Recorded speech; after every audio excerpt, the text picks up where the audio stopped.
ఏంటి bangle video కాకుండా బౌల్లో వాటర్ తెచ్చాను అనుకుంటున్నారా? ఈ వీడియోలో నేనైతే ఒక టెస్ట్ చేయబోతున్నా. నాకైతే చాలామంది డౌట్స్ అడిగారు. సిల్క్ థ్రెడ్ బ్యాంగిల్సా, వాటర్లో పడితే డ్యామేజ్ అవ్వదా, పోగులు వచ్చేస్తాయా, ఇలాంటి డౌట్స్ అయితే చాలానే అడిగారు. మీకు కూడా ఇలాంటి డౌట్స్ ఉంటే మాత్రం వీడియోని లాస్ట్ వరకు చూడండి, క్లారిటీ వస్తుంది. ఇక్కడ మీరు చూస్తున్నట్టయితే నేను బ్యాంగిల్ని వాటర్లో ఫుల్గా డిప్ చేసేసాను. నా నెయిల్స్తో అయితే ఫోర్స్ఫుల్లీ నేను ఆ థ్రెడ్స్ని లాగుతున్నాను. ఎంతలో లాగుతున్నానంటే ఆ బ్యాంగిల్ బేస్ కనిపిస్తుంది. మీకు ఇంకా క్లారిటీ అవ్వాలని ఎడ్జ్కి కూడా లాగుతున్నాను. మీరు చూస్తున్నట్టయితే మీకు ఒక మాట చెప్పనా, ఈ థ్రెడ్ బ్యాంగిల్స్ వాటర్లో పడితే ఏం అవ్వదండి. మీకు ఎప్పుడైనా తడిసిపోతే తీసి డ్రై చేసేయండి. అలా అని గ్లాస్ బ్యాంగిల్స్ లాగా ఎలా పడితే అలా యూజ్ చేయకూడదు. థ్రెడ్ బ్యాంగిల్స్ని మనం కొంచెం జాగ్రత్తగానే చూసుకోవాలి.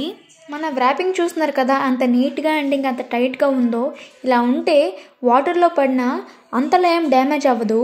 మీకోసం ఇలాంటి వీడియోస్ చేస్తూనే ఉంటా. మన ఛానల్ సీ బ్లూమ్స్ని ఇప్పుడే సబ్స్క్రైబ్ చేసుకోండి. వీడియో నచ్చితే యూస్ఫుల్గా ఉంటే మాత్రం లైక్ చేయండి.